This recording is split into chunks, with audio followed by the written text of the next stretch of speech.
You know, there is this really baffling paradox right at the heart of the modern corporate world. I mean, organizations will spend months, right, and tens of thousands of dollars hunting for the absolute smartest, most capable talent they can find. Oh yeah, the whole exhaustive hiring process.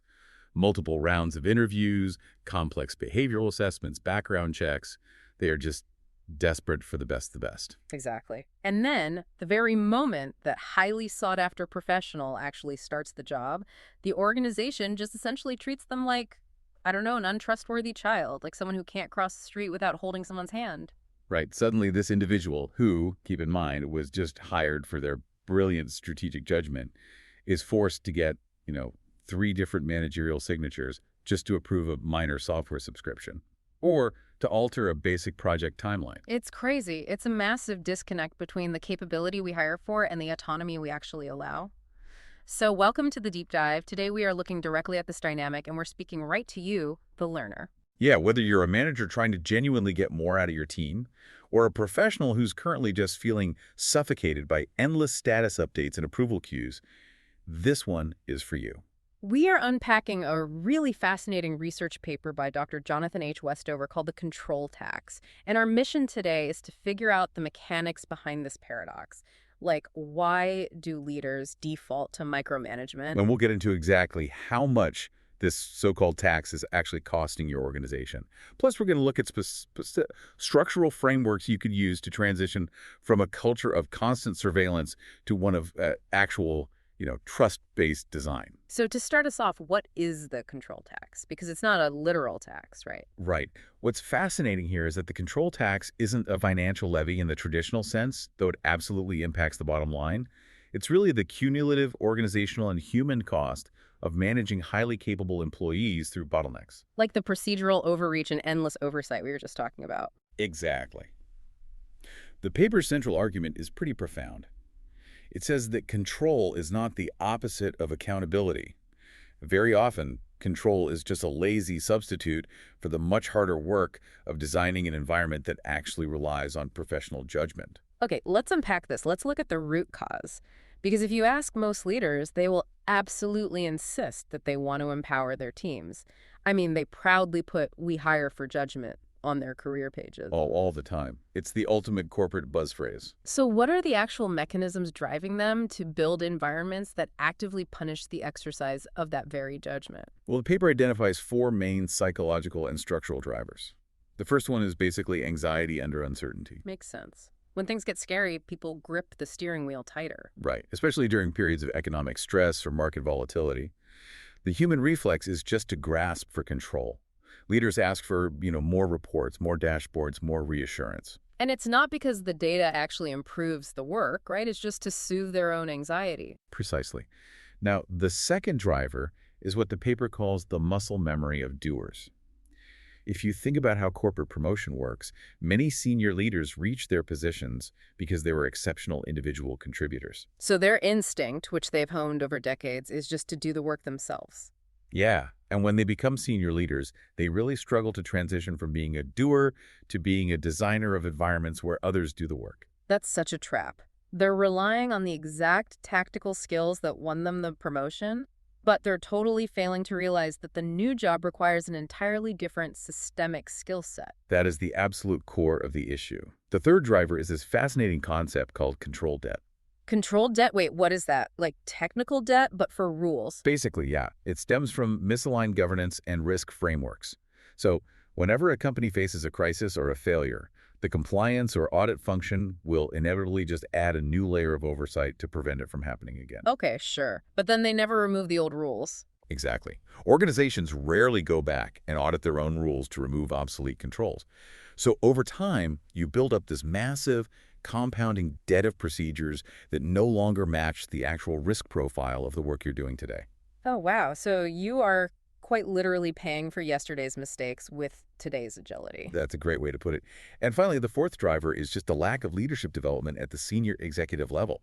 I mean, we invest heavily in training frontline managers, but we often assume senior executives will just figure out complex trust-based behaviors by osmosis. Which they don't. It's like buying a high-performance sports car because you love its speed, but then installing a governor on the engine so it can never leave a school zone. Like, it can never exceed 20 miles per hour. That is a perfect analogy. You are completely neutralizing the specific asset you paid a premium for. Right. But let me play devil's advocate here for a second. If we look at this from a traditional management perspective, doesn't a leader kind of have to check the work to some degree? I mean, isn't that just accountability? If you just walk away, aren't you abandoning your post? Well, that's the classic defense for micromanagement, isn't it?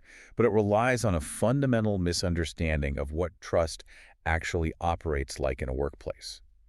The paper brings in J.R. Hackman's research here, which clarifies this beautifully. Okay, what did Hackman find? He found that trust-based leadership is not a laissez-faire abdication of judgment. High-performing teams actually require incredibly firm direction on the ends, the specific outcomes they need to achieve. Got it. So the goals are non-negotiable. Right, goals, budgets, timelines, Hmm. those need disciplined boundary conditions. But where the team needs absolute flexibility is on the means. How they navigate within those boundaries to get to the outcome, well, that should be up to them. Ah, so the leader defines the destination and the guardrails, but the team drives the car. Exactly the right framing. When leaders obsessively check the means, especially work that's well within an employee's demonstrated competence, it sends a highly destructive psychological signal. Because it feels like you're constantly being second-guessed. Yeah. The paper actually cites research by Mayer, Davis, and Scorman on this. They model organizational trust on 3 specific qualities: ability, benevolence, and integrity. Okay, so if I'm constantly double-checking your process, what am I signaling? You're fundamentally signaling a baseline distrust in their ability or maybe their benevolence to do what's right for the company or their integrity. The leader might think, oh, I'm just being thorough, but the employee hears, you don't believe I am competent or honest. Wow. Which brings us right to the collateral damage of that signal. We know controlling the means breaks the spirit of high performers, but what does that actually cost an organization? Well, the immediate financial calculus in the paper is pretty stark. Replacing a mid-career knowledge worker costs between half to 2 times their annual salary. But the real cost, the far more insidious one, is what they call regrettable attrition. Regrettable attrition. Yeah. Because the tax is paid disproportionately by the strongest contributors, right? Exactly. High performers have options. They are highly employable. So when an environment fails to honor their capability and treats them like novices, they are the very first ones to leave. Right, because they don't have to put up with it. They just go somewhere else. And you end up losing your best people simply because you insisted on supervising them in a way that felt beneath them. Yeah. And who are you left with? The employees willing to tolerate being micromanaged. Which usually means the ones who lack the initiative you desperately need in the first place. But wait, people rarely just quit on day 2, right? There's usually a long, agonizing middle phase where they're still drawing a paycheck, but they've essentially given up. Oh, absolutely. And William Kahn's research gets right to the mechanics of this phase. He calls it quiet adjustment downward. Quiet adjustment downward. I like that phrase. How does that play out? It's really striking. So long before someone formally quits, they just withdraw their discretionary effort. There's this initial phase of confusion when a capable new hire realizes, how many approvals it takes to execute a simple task. They're like, wait, I have to get 3 signatures for a $50 software charge. Right. And at first, they might try to comply. They burn all their energy producing status artifacts, memos, slide decks, alignment meetings, instead of doing real value-creating work. But humans are wired to conserve energy. So they just stop trying. Yeah, they realize that proposing any new innovation will just trigger an exhausting, weeks-long string of approval conversations. So they quiet it down, they stop volunteering ideas, they just do the bare minimum to avoid the friction. I mean, if you're listening to this, you have likely felt this exact friction. Have you ever drafted a proposal to improve a process, looked at it, thought about the 6 committee meetings it would take to get it approved, and then just hit delete? That deleted draft is the control tax in action. So what does this all mean for the company's bottom line, beyond just the hiring costs? What are the downstream effects of having a company full of people who have quietly adjusted downward? The downstream effects are severe. Operationally, you suffer from incredibly slow decision-making. If every minor decision has to travel up the chain, the organization literally moves at the speed of the most overloaded executive's inbox. Right. Agility just vanishes completely. And then second, you see a massive suppression of innovation. The paper roots this deeply in self-determination theory by Deci and Ryan. Oh, I'm familiar with that. The three psychological needs, right? Yes, humans need three things to sustain intrinsic motivation: autonomy, competence, and relatedness. Control-heavy management directly destroys autonomy and signals a lack of competence. Leaving you with just relatedness, which is basically, do you like chatting with your coworkers? Exactly. And relatedness alone is almost never enough to keep top-tier talent from responding to a recruiter's message on LinkedIn. That makes total sense. Okay, so we've diagnosed the disease, and the symptoms are glaringly obvious in most modern offices. Now let's look at the structural fixes. How do we actually cure this? This is where we transition from the hidden costs to concrete interventions. The paper introduces a concept called a decision rights audit. Here's where it gets really interesting. What does a decision rights audit actually entail? Well, it's necessary because, in most organizations, decision-making authority naturally drifts upward over time. Like a crisis happens on the front line, a vice president steps in to make the call, and suddenly that VP is permanently expected to make that call forever. Right, the authority never trickles back down. Exactly. The audit makes this visible. The paper highlights the ABID framework. It stands for recommend, agree, perform, input, decide. It's a method to explicitly map out decision roles. And the goal there is to push the decisions down, right? Yes, push the deed that is right down to the lowest possible level where the relevant information actually lives. I want to dig into how that operates in reality, because pushing decisions down sounds fantastic on paper, but what does it look like when the rubber meets the road? The paper provides a remarkable case study with Buurtzorg. They're a Dutch home care organization. They have over 10,000 nurses. But get this, they operate with almost zero traditional middle management. Wait, really? 10,000 nurses and no middle managers? How? Instead of a massive hierarchy, they organize into self-managing teams of about 12 nurses.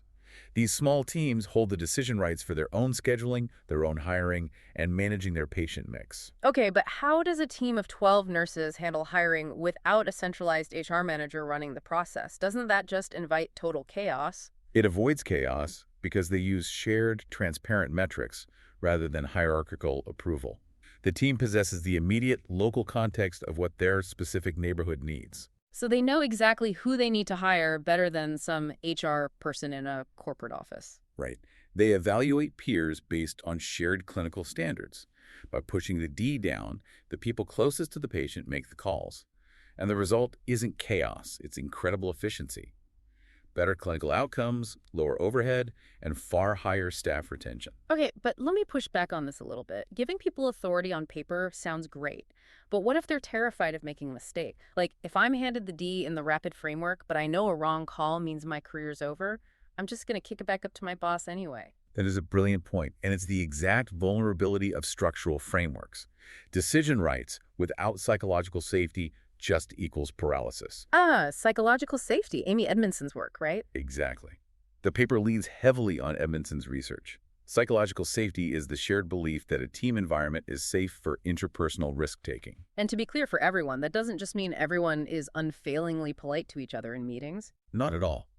It is fundamentally about candor and the ability to surface errors without facing retribution.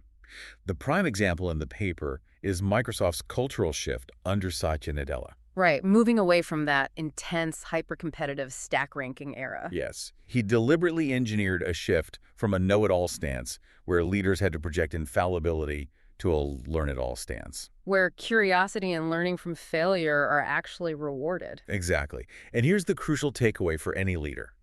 The ultimate test of psychological safety isn't what you say in a town hall or the values painted on the lobby wall. It's the exact split-second reaction of a leader when someone brings them bad news. Oh, that's so true. How fast does the bad news travel?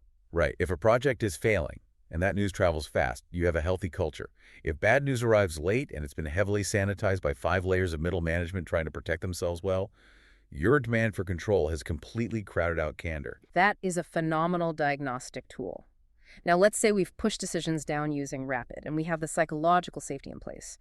We still have a massive problem if our performance metrics are stuck in the past, right? Oh, definitely. We have to shift from measuring how people work to measuring what they actually achieve. The paper describes the alternative as compliance theater. Compliance theater. It's so absurd. It's logging hours, sitting through useless check-in meetings, and producing artifacts just for upward visibility instead of doing actual value-creating work. It's the perfect distillation of the problem. It actively steals cognitive bandwidth. The cure, according to the paper, is shifting to outcome-based performance systems. And what does that mean practically? How do you define that? It means rigorously defining what a role exists to produce, rather than what the person should be seen doing between 9 and 5. You throw away activity lists. Netflix is a huge example in the paper. Right, their freedom and responsibility philosophy. Exactly. They eliminated dense expense approval matrices and strict vacation tracking. They rely on providing deep, continuous context to their employees about the company's goals, and then they trust their stunning colleagues to just execute. But operating that way requires a totally different information architecture, doesn't it? Information has to flow differently. It does. The paper brings up W.L. Gore and associates the makers of Gore-Tex. They use a lattice structure instead of a traditional top-down hierarchy. So instead of a pyramid where information has to travel all the way up just to go back down? Right. A lattice allows any node, any employee to communicate directly with any other node, and they pair this with a default open information policy. Which is wild because in a traditional company, information is treated like a VIP room at a club.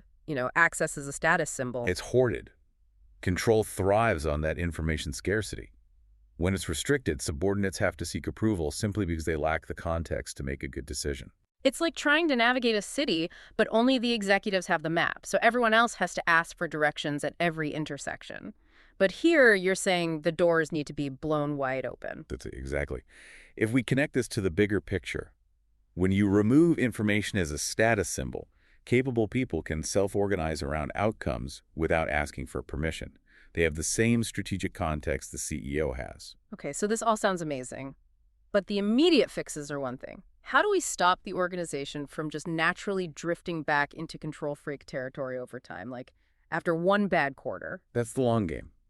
The paper outlines 3 long-term pillars for sustained trust-based leadership.